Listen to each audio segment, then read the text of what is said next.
How to change your channel name on YouTube on your phone. Hey guys, in this quick tutorial, I'll show you a quick and easy way to change your channel name on YouTube.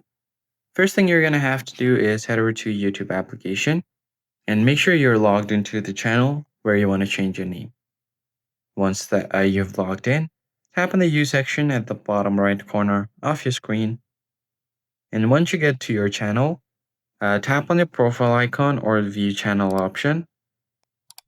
Then you'll find your channels right here. You can see your analytics, and right besides that, you have the pencil icon to edit your profile. Tap on it, and you'll get to the channel settings. So here at the first field, you can see your channel name. So if you want to change your channel name, you could do that from here.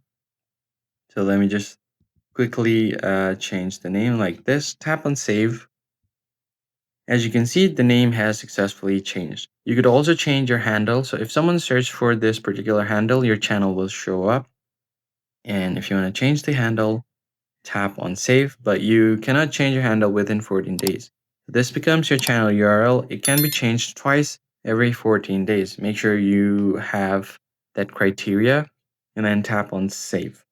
So that's pretty much it, guys. That's how you basically change your channel name. If I go back, as you can see here, my channel name has been changed. If you found the tutorial helpful, be sure to like the video and subscribe. I'll catch you guys on the next one.